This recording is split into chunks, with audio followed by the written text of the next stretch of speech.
Hello everyone, I'm Amit from Minerva. So we have already completed ICSE class 10. We have already completed 2 chapters, that is chemical bonding and acid, bases and salts. So today we are going to start a new chapter called electrolysis, right? In ICSE class 10, this is a very easy chapter and is also very important chapter where you can score well, right? So what do we mean by electrolysis? If we split this word into 2 parts, one is electro and the second one is lysis. So electro means just simply flow of electricity. Flow of electricity. And lysis is your separation or breakage. So flow of electricity and lysis means separation or breakage, right? So using electricity we are breaking something, right? So that is electrolysis. So what we are breaking? We are breaking chemical compounds. Okay. So we are breaking chemical compounds. Okay. So how is chemical compound broken? Into cations plus anions, right?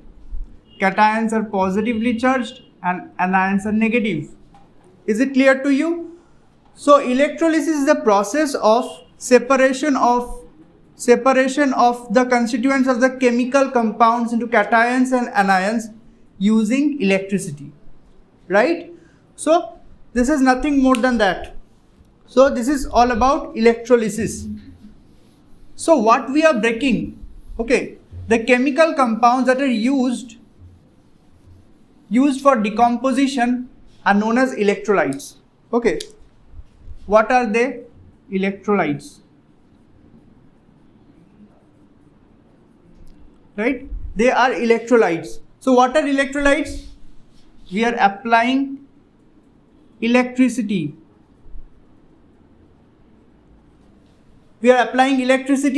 And this electrolytes is getting decomposed, right? And we are getting cations, means separation of cations and anions. So due to electrolysis, the electrolytes is getting separated, right, into cations and anions. So cations and anions are ions, right? So we have free ions in the solution, right? So where there is free ions or free charge particles, there will be always flow of electricity, right? There are 2 types of conductors. What are conductors? You all know about it. You have studied in physics. So conductors are those things which can conduct electricity. Conductors. What are conductors? Which can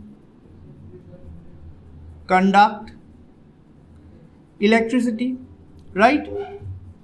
Basically there are 2 types of conductors. Okay, one is the rods that we have seen, the wires in our houses, we have seen the wires. Okay, right? So we are calling them metallic conductors.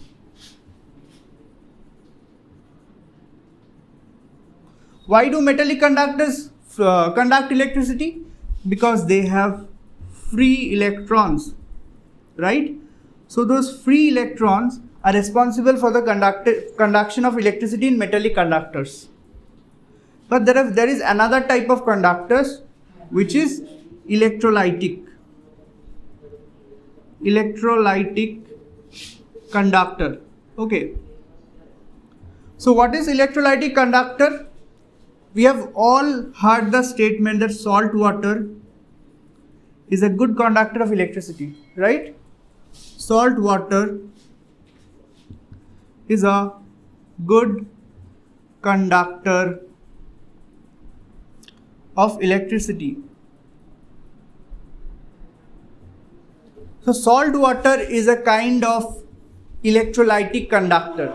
So why this salt water is conducting electricity, right? So we have taken some water in this container. Okay, and we are adding some salt, common salt that we regularly use in our homes. Okay, NaCl. So when you are adding NaCl, what will happen? NaCl is an ionic compound which we have already studied in chemical bonds, right? So it has two ions, Na plus and Cl minus, that are attracted very strongly with one another. Okay. Why is the attraction so strong? Because it is electrostatic force of attraction. Electrostatic force of attraction, right?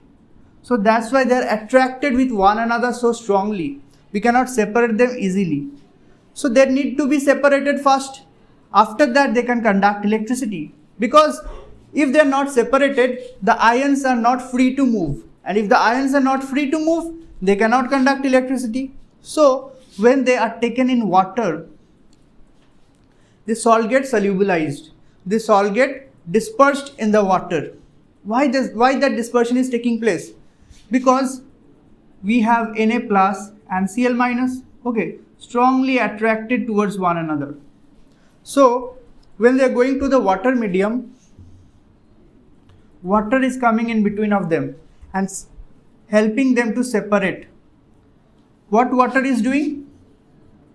Helping them to separate, right? So this is a property of water. This property is known as dielectric property. Okay. So what is dielectric property? Dielectric property is the property of a solvent that helps the solute. NaCl is a solute here because we are adding NaCl in the water and water is a solvent here.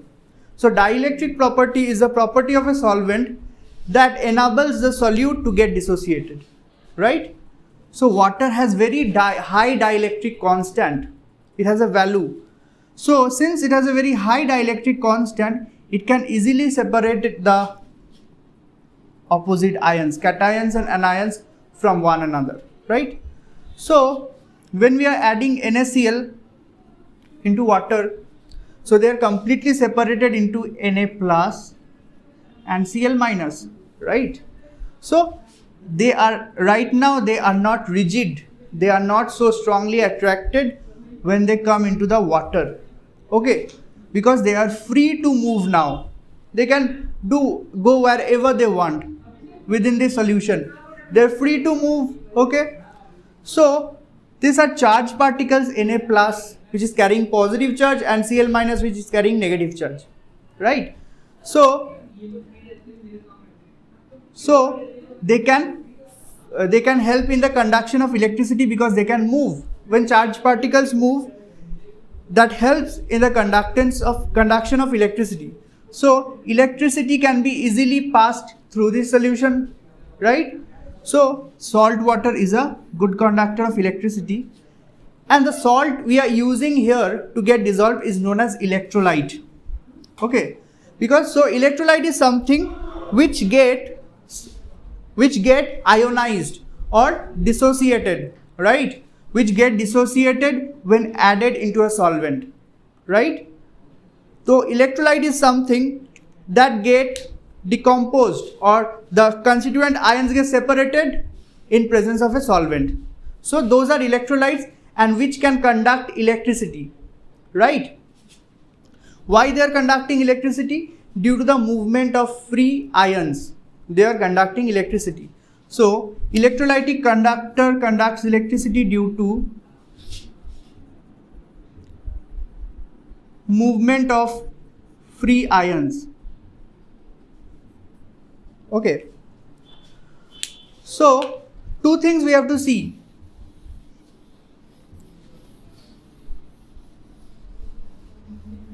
One question is there: can solid NaCl conduct electricity? Explain. Solid NaCl cannot conduct electricity. Why?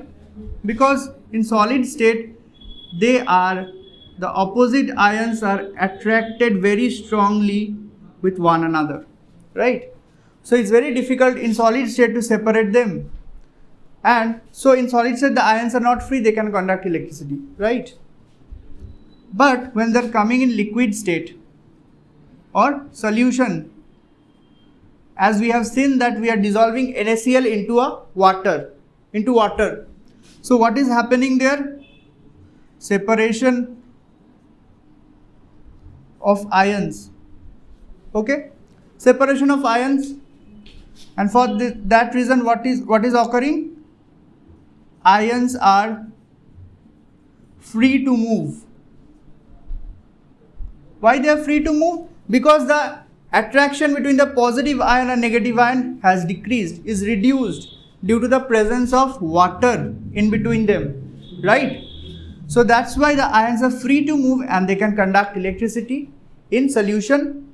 So because we are doing the solution in water, that's why we are calling it aqueous solution. Why? Aqua means water. So we are dissolving that salt into water, that's why we are calling it an aqueous solution, right? So it is an aqueous solution. And another kind of thing is there, which is yours molten salts. Molten salts are also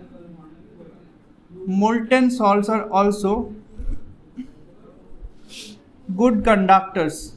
Why? What is the meaning of molten? We have taken solid NaCl, okay, which is not a good conductor, right? But when we are heating, they have strong electrostatic force of attraction between the opposite ions in the solid state, right? So when you are heating that, what is happening? Because we are applying energy, right? When we are heating means we are applying heat energy. So that energy is helping to weaken this attraction, right? So that heat energy is helping to weaken this attraction, and when the attraction is weakened, the ions are getting separated. Okay, they are melted, they are going from solid state to liquid, molten state, right? So ions are getting separated and the force of attraction is reduced. To very high extent, the force of attraction is reduced. And as we are hitting more and more, what is happening? They are going far away from each other, right? So force of attraction is reduced when we are hitting and they are going into the molten state. So when they are going far away from each other, they are free to move and they can conduct electricity.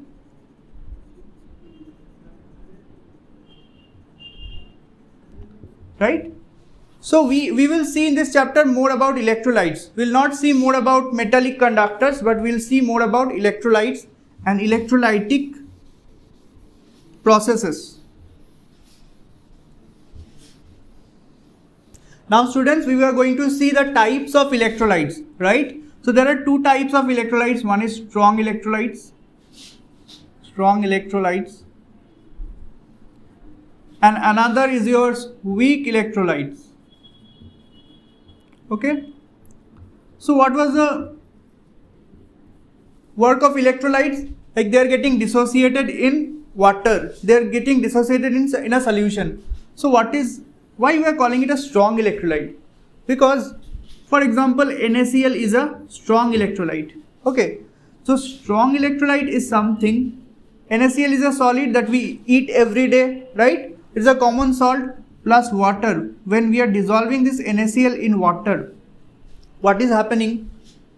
It is getting completely dissociated, right? Na plus Cl minus. So this is Na plus aqueous. Why aqueous? Because we are dissolving this solid into water. That's why we are calling it aqueous Na plus, right?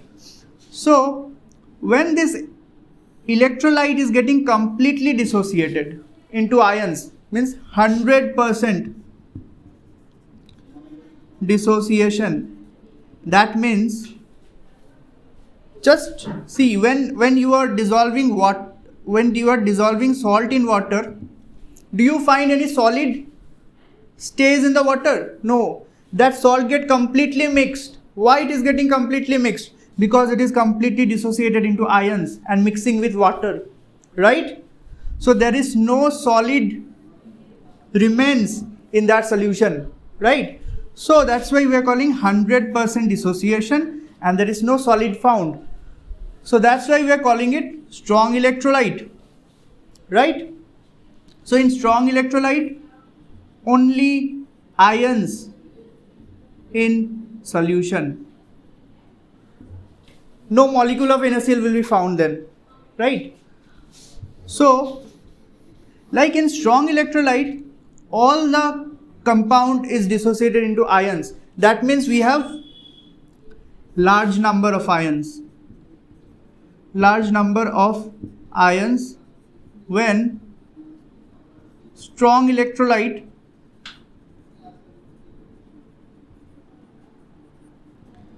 is dissolved, right? So when strong electrolyte is dissolved, we are getting large number of ions because it is completely dissociated, and they are very good conductor of electricity. Very good conductor of electricity, because we are getting large number of ions. Large number of free ions are produced. Okay. So there are some examples of strong electrolyte. We completed already the chapter of acid and base. Okay. So strong acids comes under the category of this electrolyte. Strong acids like H2SO4, HCl, HNO3, etc. Okay, comes under the category of strong electrolytes. Even strong bases also. Strong bases, right? NaOH, CaOH whole 2, KOH. These are also strong electrolytes. Some salts, for example, NaCl, KCl, etc.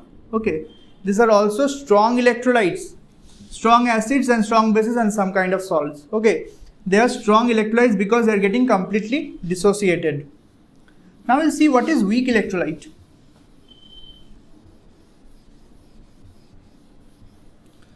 Weak electrolyte is something which is not completely dissociated. For example, acetic acid. This is acetic acid. Okay. So acetic acid is found in where? Vinegar. It is found in vinegar. Like all organic acids that we are getting from living organisms like citric acid, lactic acids, all are weak electrolytes. Why? Because if we are taking 100 molecules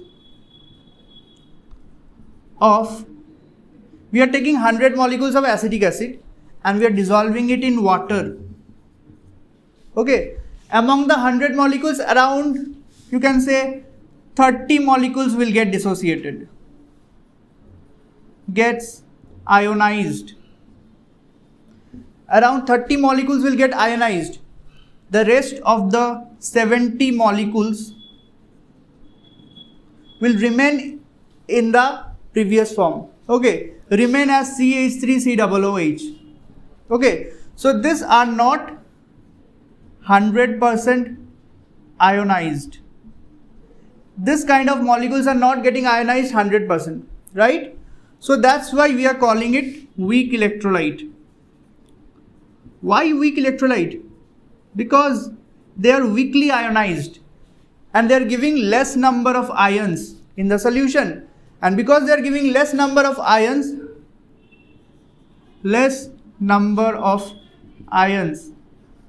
in solution, right? So because they are giving less number of ions, so poor conductor of electricity.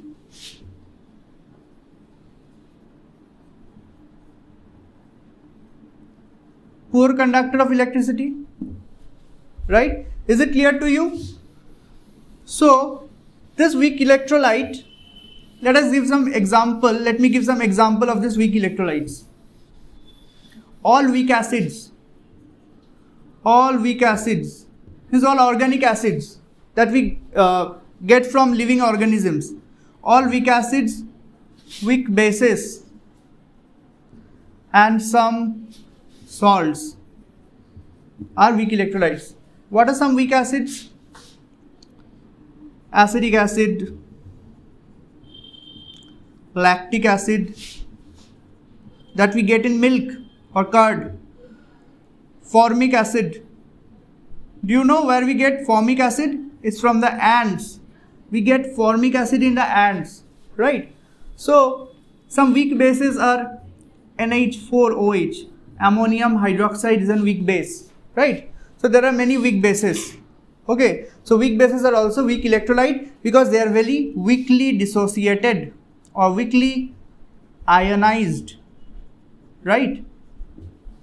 And some salts are also very weakly ionized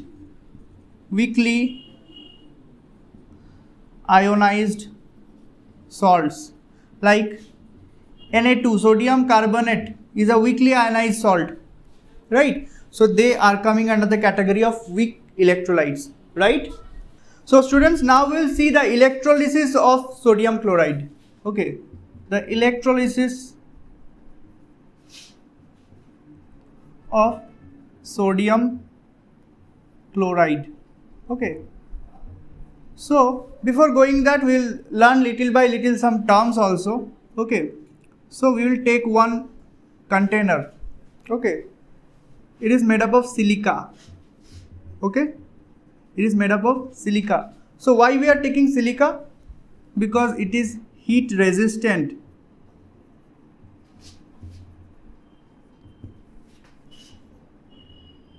High strength. That you cannot break silica easily because silica is made up of silicon and oxygen, and the bond between silicon and oxygen is very, very strong. Very, very strong bond. Okay, so it's very difficult to break the bond. That's why silica have very high strength. Okay, so due to this property of silica, and even they are unreactive. So because of these properties, we are taking the container of silica, because in electrolysis we have to heat. No, we have to heat strongly. Okay, suppose you have taken NaCl here, molten NaCl.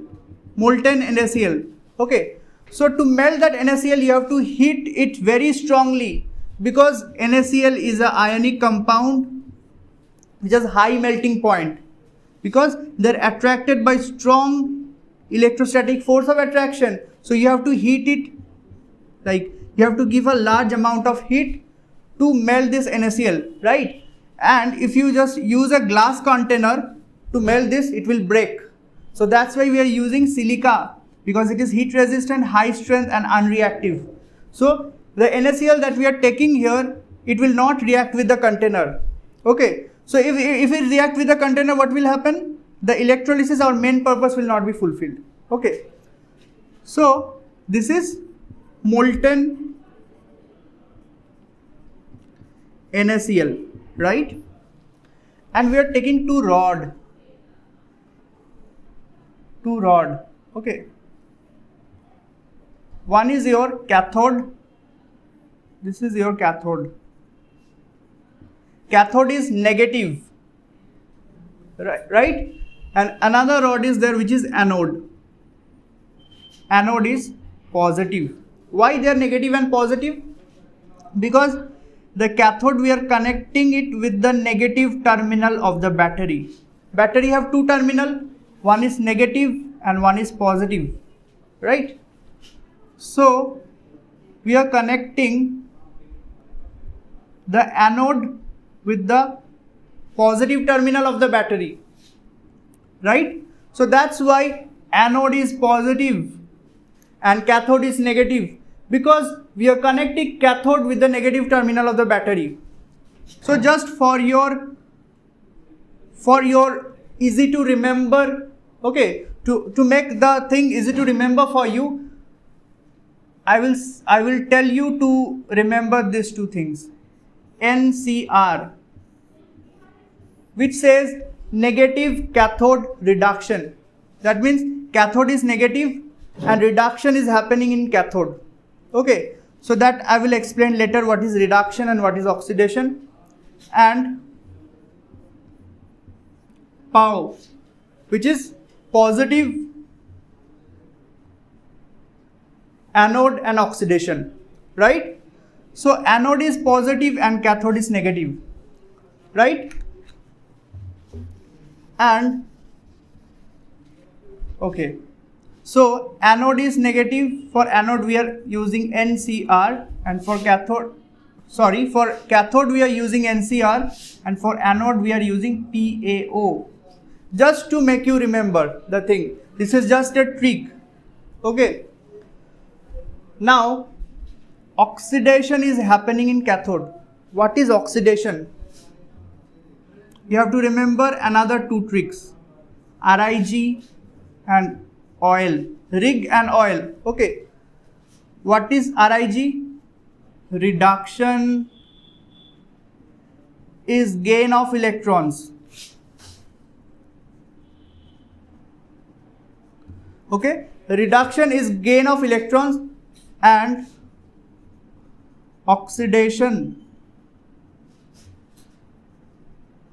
is loss of electrons, right? So reduction is gain of electrons and oxidation is loss of electron. Okay, so what is happening in cathode? Reduction is taking place, and in anode oxidation is taking place. So how it is taking place, that we will understand now. So we have two kinds of ions in the molten state. What are those ions? One is Na plus and another is Cl minus, right? So what is happening? Sodium is carrying positive charge. Okay, so what is the function of electrodes? These are electrodes. Okay, anode and cathode, these are electrodes, like they are called as electrodes. Okay, so what is the function of electrodes? Discharge. What is discharge? Just their discharge means charge is getting diminished. Okay, so when the charge particles is going to the electrodes, the charge is diminished, and that's why we are calling it discharge. Okay, so in electrodes discharge is taking place. Okay, ultimately the charge is getting diminished in the electrodes. Okay, so Na plus is positively charged. Okay, so where it will go? It will go to cathode because it is negatively charged, right? To diminish its charge, it will go to cathode and it will take electron from it, right? And it will get discharged on the cathode as sodium. Sodium is having no charge. Previously it was existed as Na plus ion. So it is taking one electron and getting converted to neutral sodium, having no charge. So it is getting discharged in the cathode, right? So this is what? Gain of electrons. So reduction is taking place in the cathode. Now we have another ion, chlorine ion is there. What will do? It have extra electrons is present, that's why it has negative charge. So to discharge itself, it will lose its electron. Okay, so to get discharge, it will lose its electron and get converted to Cl, right? But Cl will not exist like this. It will combine with another Cl to form Cl2. So we will have to multiply the equation with 2. And since there is 2 electron, here will be also 2 electron. So we have to multiply this also, right? So what we are getting at anode? We are getting Cl2 is anode. Cl2 is greenish yellow gas. greenish yellow gas. So what you will observe? You will observe that greenish yellow gas are evolved in the anode. That's how you can recognize that electrolysis is taking place, right? And this sodium will get deposited in the cathode, right? Now the final thing is how these electrodes are made up of. How these electrodes are made up of. Okay, so they are made up of graphite.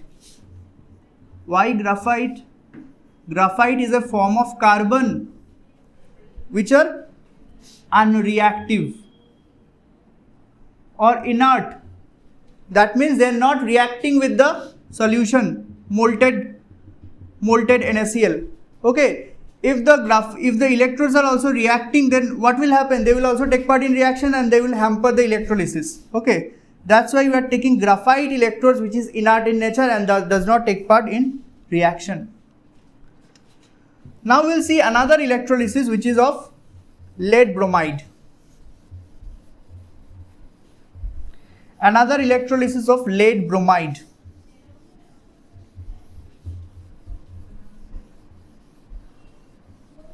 That is also molten solution.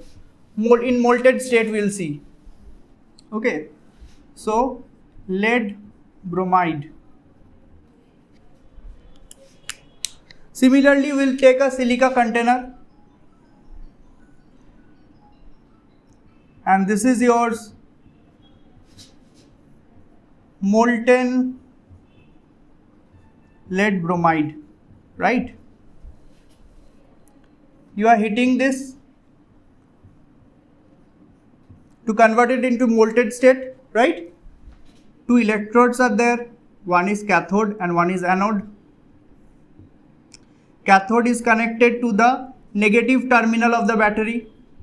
Cathode is connected to the negative terminal of the battery.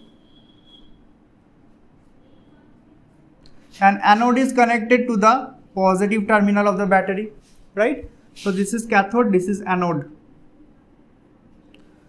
So what are the ions that are present here?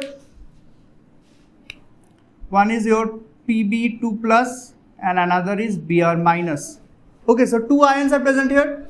Pb2 plus is present. So where the Pb2 plus will go? It will go in the cathode. So in cathode what will happen? According to NCR, cathode reduction. So reduction will take place at cathode. Pb2 plus, reduction is what? Reduction is gain of electrons. So Pb2 plus will gain 2 electrons. Since there are two positive charge, to get discharged as Pb at the cathode. Okay. So what is Pb? Silvery white, silvery grayish white color. So the color of lead is silvery grayish white. Okay, so it will get deposited in the cathode. Lead will get deposited in the cathode due to reduction that is occurring at the cathode. Now what will happen at the anode? What is the anion? Br minus. So what will Br minus do to discharge itself? It will lose electron, right? It will lose electron to discharge itself at the anode. Since anode is positive, so it will give its electron to the anode and will discharge at the anode. Then this Br will not exist like this. It will combine with another Br and form Br2, right? Bromine gas. So 2 Br are combining, so we have to add 2, 2, 2, right? So this is the complete process that is taking place. So what is happening at the cathode? Silvery grayish white colored lead is deposited on the cathode. And what is happening at the anode? Br2 gas is getting evolved. What is the color of Br2? brown gas. ठीक है, so Br2 is brown in color, so you will see brown colored gas is getting evolved at the anode. So what are our observation here? That is very important, what we are observing here. Okay, silvery grayish white colored compound we are getting, silvery grayish white lead metal is getting deposited at the cathode, and what is happening? Brown gas is getting evolved at the anode. Simple. Okay, so these are the basic observations that we are having from this kind of reactions. Okay, now we'll see the electrolysis of water.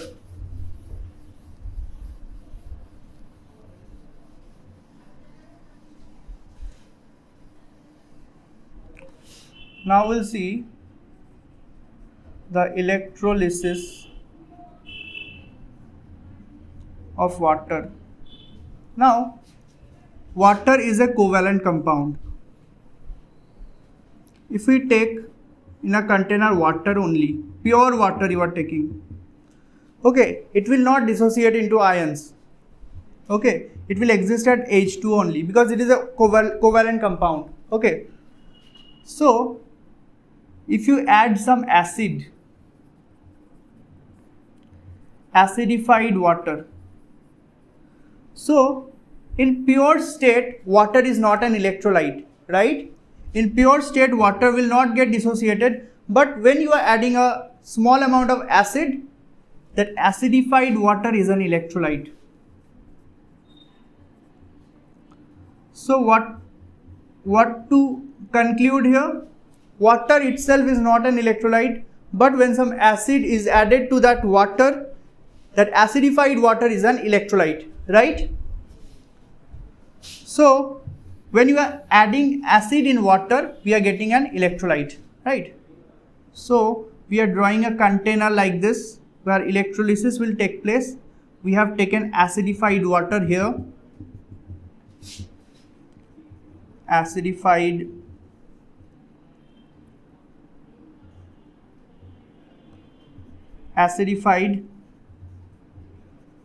water. Okay, we'll draw two electrodes here. These are inverted test tubes, and this is platinum foil, right? And this is also platinum foil. This is connected to the negative terminal of the battery, and this is connected to the positive terminal of the battery. So this is negative and this is yours positive. Okay, so this is cathode and this is anode. So why we are taking platinum foil? The electrodes are made up of platinum foil because platinum is also inert, does not take part in reaction. It is inert, hence unreactive. So it will not interfere in the electrolysis, right? So what is happening? We have taken acidified water. So you have added a small amount of dilute H2SO4 with water. Okay, so what are the ions present here? H plus SO4 2 minus, right? And what ions will get from water? Water can be written like this, HOH. HOH. Okay, so what are the ions here? H plus and OH minus. Okay, so these are the two ions we are getting from water. You can see there are many types of ions are formed. Okay, so now we'll see how they are getting discharged. Okay, so at cathode what will happen? This is cathode. At cathode what will happen? Positive charge will come at cathode because it is negative. NCR, cathode reduction. Okay, so reduction will take place at cathode. We have one positive cation, that is H plus, is common in both. So there will be one cation only, no problem in that. It will take electron and get converted to H. Okay, so this H will combine with another H and form H2. Hydrogen gas will be produced, right? So you have to multiply it by 2, 2, 2. So at cathode, what is happening? H2 is getting evolved and H2 is getting collected here in this test tube. So we are getting H2 gas after electrolysis at cathode. What will happen at anode? Anode is something where oxidation is take place. Oxidation, that is yours PaO, anode oxidation, right? And oxidation is what? Oxidation is loss of electron. So we have two kinds of anions. Two kinds of anions are present, SO4 2 minus and OH minus. Okay, so both will compete that which one will go to the anode and get discharged. Okay, only one can go. Which one will go? That we can see by using a chart which says SO4 2 minus, NO3 minus, Cl minus, Br minus, I minus and OH minus, right? So why do we need this chart? Because as we are going downwards, the ability of the anion is getting increased to get discharged. Okay, so as we are going downwards, the more we go downwards, the anions will get easily discharged. Okay, so if you compare between OH minus and SO4 2 minus, right? OH minus is situated below, so it will it will win the competition with SO4 2 minus and OH minus will get discharged. That means OH minus will go to the anode to get reduced, right? So what will happen? OH minus will lose electron because at anode oxidation is taking place and will get converted to OH. And this OH will not exist like this. This OH will combine with another OH and water molecule will be released. So we will get H2O,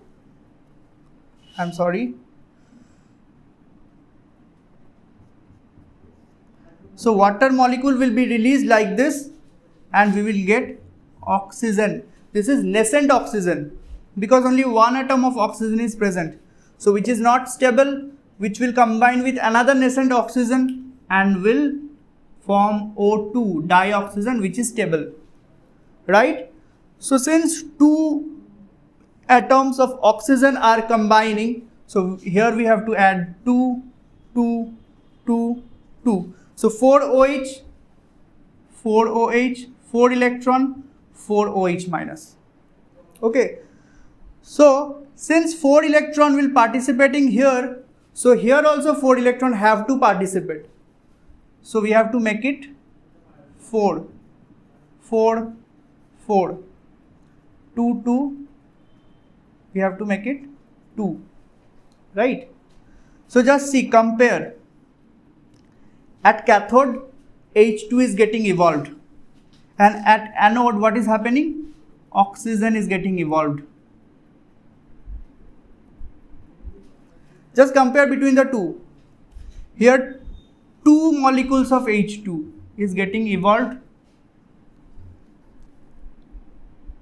2 molecules of H2 is getting evolved. Okay. And at anode what is happening? 1 molecule of O2 is getting evolved. Okay.